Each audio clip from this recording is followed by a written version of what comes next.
gimana cara kita melibatkan Allah dalam kehidupan kita sehari-hari.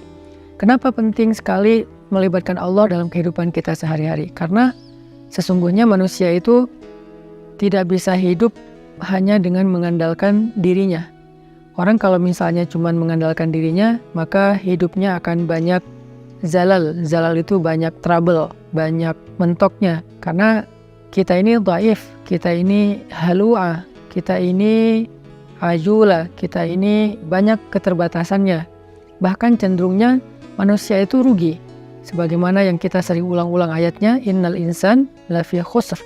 Manusia itu pada dasarnya banyak merugikan diri sendiri.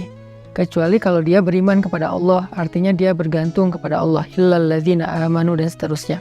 Makanya belajar melibatkan Allah itu sesuatu yang sangat darurat ya, sesuatu yang sangat penting dalam kehidupan kita. Kalau kita pengen ada keajaiban dalam hidup kita, atau pengen dikasih jalan keluar ketika kita mentok, atau kita pengen meraih hal-hal yang kita anggap mustahil. Kenapa? Karena kata mustahil itu hanya berlaku untuk kita, tidak berlaku untuk Allah. Karena Allah ala kulli syai'in qadir. Banyak hal yang bagi kita itu jauh, tapi bagi Allah dekat. Bagi kita itu besar, tapi bagi Allah itu kecil. Bagi kita itu mahal, bagi Allah itu murah. Bagi kita itu tinggi, nggak terjangkau, bagi Allah itu rendah dan sangat mudah gitu. Bagi kita sulit, bagi Allah itu mudah. Jadi kalau kita hidup hanya dengan mengandalkan diri kita, banyak hal yang akan kita hadapi dengan hanya berkeluh kesah.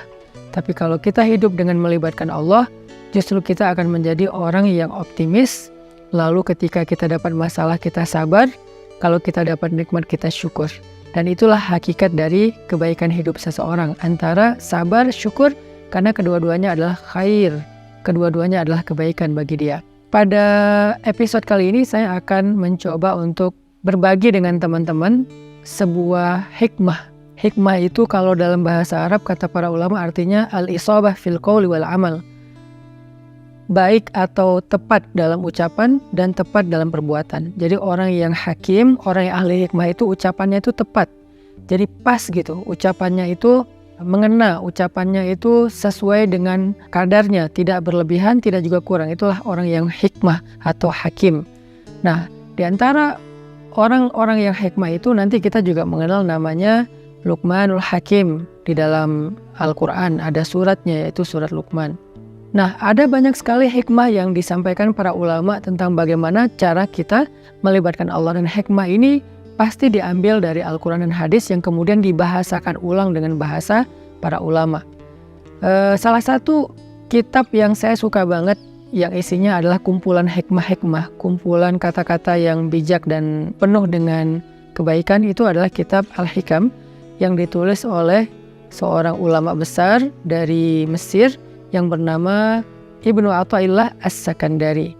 Nah, beliau menulis kitab hikam yang sangat terkenal. Salah satu di antara hikmah yang luar biasa tentang bagaimana cara kita melibatkan Allah itu, beliau mengatakan, min alamatil i'timad 'alal amal nuqsanur raja' 'inda wujudiz zalal. Salah satu di antara tanda-tanda orang terlalu bergantung kepada ikhtiar, bergantung kepada amalnya, bergantung kepada perbuatannya, bergantung kepada usaha dirinya adalah nuqsanur raja', berkurangnya harapan kepada Allah 'inda wujudiz zalal, ketika ada masalah dalam hidupnya. Maksudnya apa? Seringkali kita gini, kita tuh jadi kayak berani berharap yang baik-baik kepada Allah kalau apa yang kita harapkan itu masih logis. Jadi kita kayak tahu gitu gimana cara mengikhtiarkan hal itu. Kita tahu bagaimana cara mendapatkan hal itu, sehingga kita masih berharap kepada Allah, ya Allah mudahkanlah saya. Misalnya kayak kita pede bisa dapat kerjaan, atau misalnya kita udah ngerasa bahwa insya Allah saya layak mendapatkan pekerjaan itu, sehingga kita mendaftar di sebuah perusahaan. Kita masih berharap pada Allah supaya Allah mudahkan urusan kita. Tapi ketika ternyata kita ditolak sana sini, kita ketuk setiap pintu-pintu di bumi, ternyata nolak kita sehingga kita nggak punya kerjaan, kita tiba-tiba jadi putus asa, jadi nggak berharap lagi, jadi nggak optimis, karena ngerasa kayaknya pintu-pintu bumi udah tertutup. Karena ngerasa kayaknya ikhtiar kita itu udah mentok. Kayaknya udah nggak ada lagi perusahaan yang bisa kita hubungi gitu. Sehingga ketika pintu-pintu di bumi udah tertutup, kita jadi berkurang juga harapan kita kepada Allah. Padahal orang yang baik dalam melibatkan Allah dalam hidup itu justru di saat pintu-pintu di bumi tertutup, dia masih berharap kepada Allah. Di saat itulah Allah terlibat. Jadi jangan sampai ketika pintu bumi tertutup, manusia meninggalkan kita, jalan-jalan ikhtiar itu kayaknya udah mentok, kita jadi berprasangka buruk dan tidak lagi berani berharap yang baik-baik kepada Allah. Justru ketika keadaan kita lagi sulit, keadaan kita lagi mentok, pintu-pintu di bumi tertutup, manusia meninggalkan kita, justru saat itulah saat kita bisa melibatkan Allah seutuhnya karena tidak tercampur dengan keyakinan kita kepada makhluk. Dan saat itulah saat yang paling ajaib, saat kita mentok. Maka harusnya ketika kita mentok, ketika kita merasa kayak nggak ada harapan di antara manusia atau di bumi, kita justru semakin besar harapannya kepada Allah Subhanahu wa Ta'ala. Dan itulah cara paling ajaib melibatkan Allah dalam urusan kita. Kayak masalah jodoh misalnya. Ada orang yang dia udah siap menikah, udah punya pekerjaan tetap, punya penghasilan yang baik, kemudian secara penampilan dia juga good looking, orangnya juga baik gitu. Terus dia suka sama seorang cewek. Datanglah dia untuk melamar cewek tersebut. Dan sepertinya cewek itu juga kayaknya perhatian sama dia. Sehingga dia nggak tahu GR apa enggak, dia kayak berharap kayaknya nih udah waktunya nih saya serius dan melamar dia. Sebelum dia berangkat ke rumah calon istrinya, dia berdoa kepada Allah, ya Allah mudahkan urusan saya, ya Allah semoga saya bisa menjadi suami yang baik bagi dia, semoga lamaran saya diterima, bla bla bla. Dia berdoa kepada Allah, dia berharap pada Allah karena dia percaya bahwa ada jalan untuk mendapatkan yang dia inginkan. Lalu ketika yang terjadi justru sebaliknya, dia ditolak walaupun dengan cara baik-baik atau bahkan mungkin dengan cara yang agak sedikit kasar. Perempuan itu menolak dia atau calon mertuanya yang menolak, ayah dari perempuan itu yang menolak, atau mungkin ada banyak masalah lain yang terjadi sehingga nggak bisalah dia melamar perempuan itu. Apakah dia masih berharap kepada Allah? Kalau dia sudah tidak lagi berharap pada Allah, berarti selama ini dia sebetulnya lebih bergantung kepada ikhtiarnya, kepada usahanya daripada kepada Allah. Makanya tidak terjadi keajaiban. Bukan begitu cara melibatkan Allah. Justru ketika lamarannya ditolak, saat itulah dia bisa mengandalkan Allah seutuhnya. Karena tidak bisa lagi mengandalkan good looking, gak bisa lagi mengandalkan mapan, gak bisa lagi mengandalkan ikhtiar-ikhtiar manusiawi. Saat itulah dia seutuhnya bisa mengandalkan Allah dan itulah cara melibatkan Allah untuk mendapatkan keajaiban dalam hidup. Sehingga jangan berputus asa dan jangan nyerah. Kalau nggak bisa mengetuk pintu hati manusia, maka ketuklah pintu rahmat Allah Subhanahu wa Ta'ala. Dan Allah lah yang membolak-balikan hati. Kalaupun nggak perempuan itu, Allah akan gantikan dengan perempuan lain yang lebih baik daripada dia untuk kita. Artinya nggak boleh berhenti berharap kepada Allah. Justru berharap kepada Allah di saat kita sedang sulit, itulah cara paling ajaib mendatangkan keajaiban Allah Subhanahu wa Ta'ala.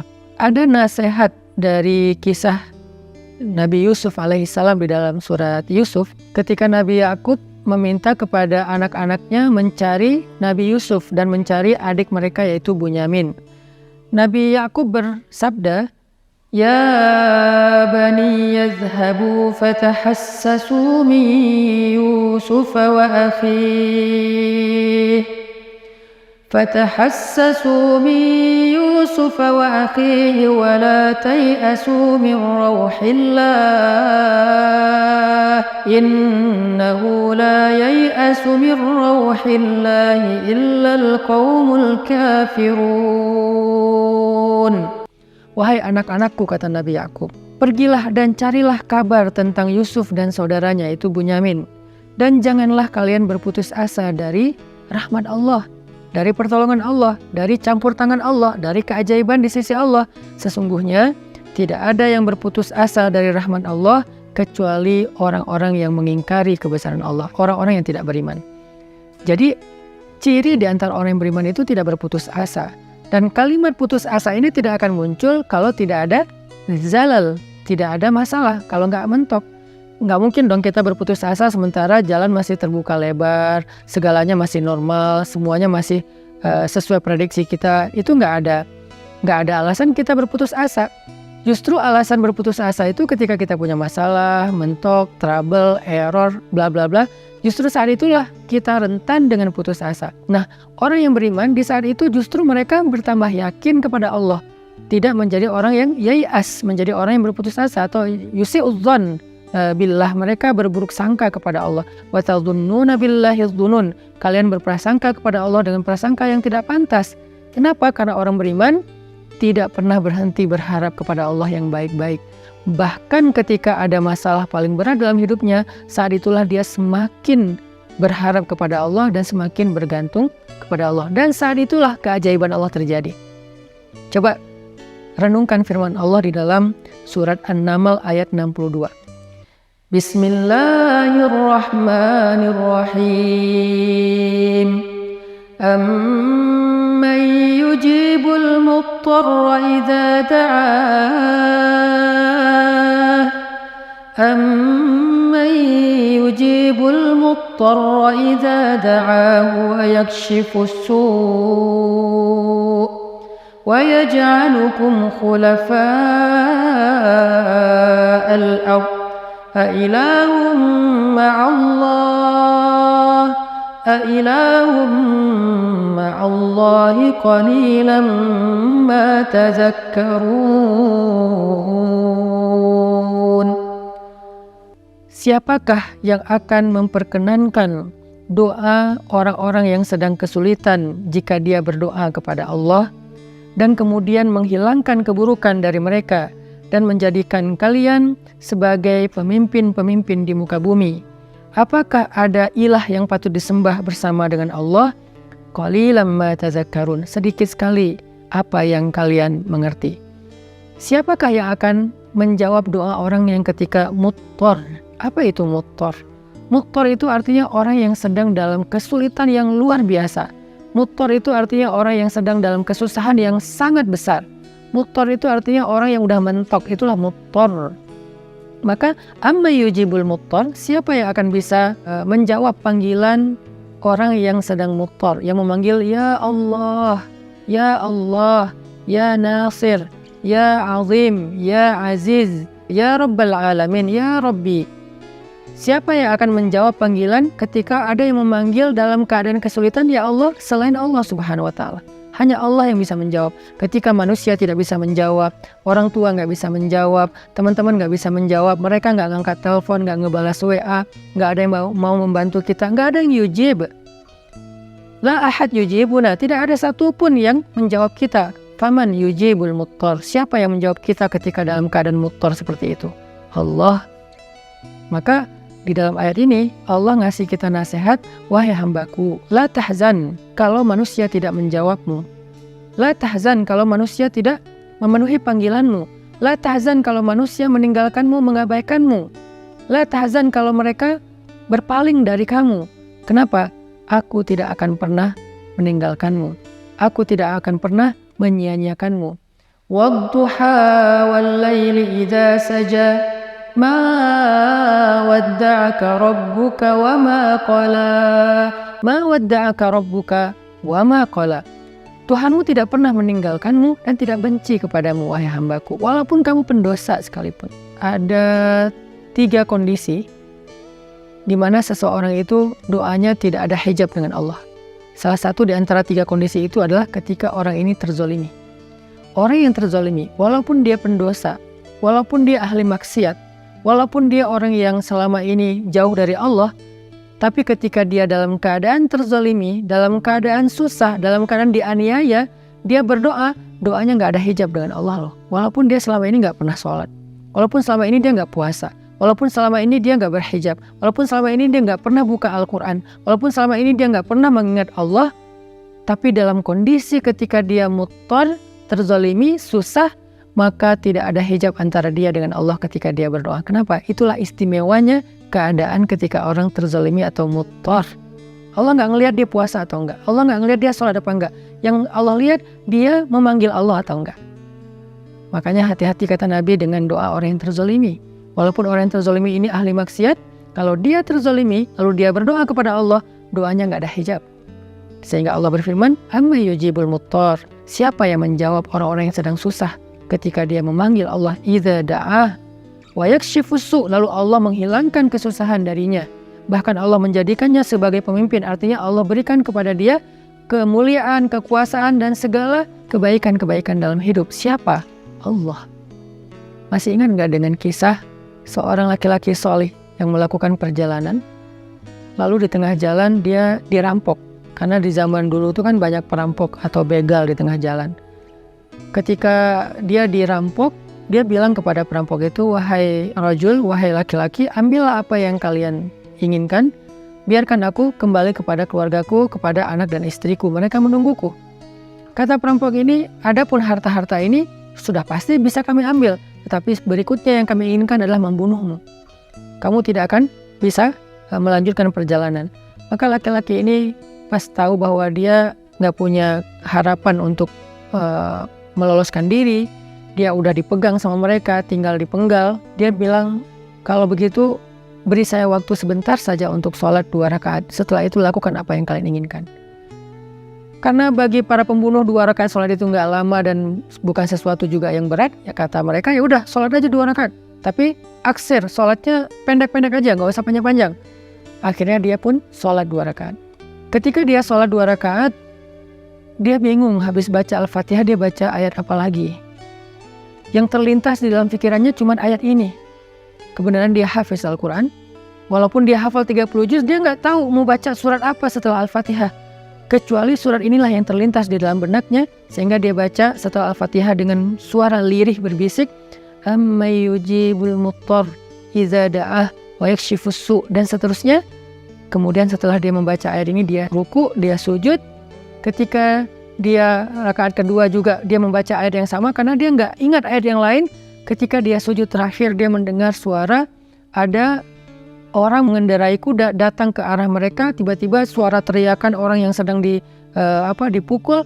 Lalu setelah itu kuda itu menjauh pergi, dan ketika dia bangkit dari sujudnya, dia tahiyat, dia salam. Selesai dia salam ke kiri, dia ngelihat para perampok-perampok itu dalam keadaan telah terkapar dan dalam keadaan tidak bernyawa. Kemudian setelah itu dia bertanya kepada laki-laki yang mengendarai kuda, ya fulan, man ant, siapa kamu, siapa kamu? Orang itu menjawab, aku adalah utusan dari zat yang mendengar dan menjawab panggilan orang yang memanggilnya. Aku adalah utusan zat yang menjawab orang yang memanggilnya, yang menjawab siapa yang dalam keadaan susah yang memanggil dia, yaitu utusan Allah Subhanahu wa taala.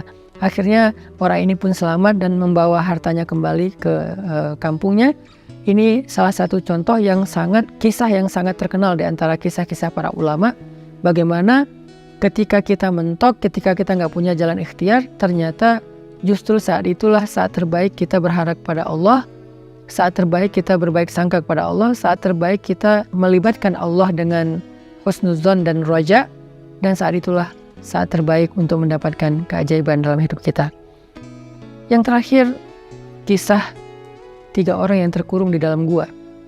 Mereka sedang melakukan perjalanan, terjadi badai, akhirnya mereka berlindung di dalam gua. Ini terkenal juga kisahnya dengan riwayat hadis yang sahih.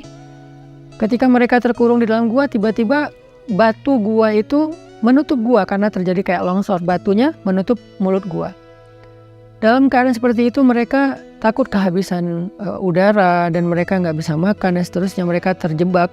Tiba-tiba masing-masing berdoa dengan tawasul kepada amal-amalnya di masa lalu. Ada yang bertawasul dengan birrul walidain, ada yang bertawasul dengan sifat amanah dan adil, ada yang bertawasul dengan sifat takwa, meninggalkan dosa.